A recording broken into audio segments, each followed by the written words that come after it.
Hi అండి. బెండకాయ శనగపిండి వేసి కర్రీ ఎప్పుడైనా ట్రై చేశారా? చాలా బాగుంటుందండి. చాలా సింపుల్ ప్రాసెస్. ఫస్ట్ బెండకాయలు కట్ చేసుకున్న తర్వాత బెండకాయలకు తగినంత శనగపిండి, అందులోనే కొంచెం ఉప్పు, కారం వేసేసి జారుగా కలుపుకోవాలండి. నా దగ్గర పిండి అంత లేదు కాబట్టి నేను కాస్త పలచగా కలుపుకున్నానండి.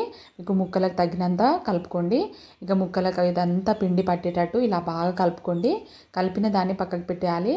తర్వాత ఒక కడాయి తీసుకొని అందులో తగినంత నూనె, జీలకర్ర, వెల్లుల్లి రెబ్బలు వేసేసి కాస్త మగ్గాలండి. మగ్గిన తర్వాత ముందుగా కలిపి పెట్టుకున్నాం కదా, ఈ బెండకాయ ముక్కలు కూడా వేయాలి.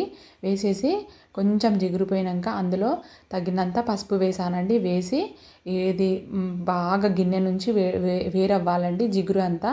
ఇలా నేను చూపిస్తున్నా కదా, అలా వేరయ్యాక కొంచెం తగినంత ధనియాల పొడి, కారం వేసేయాలి.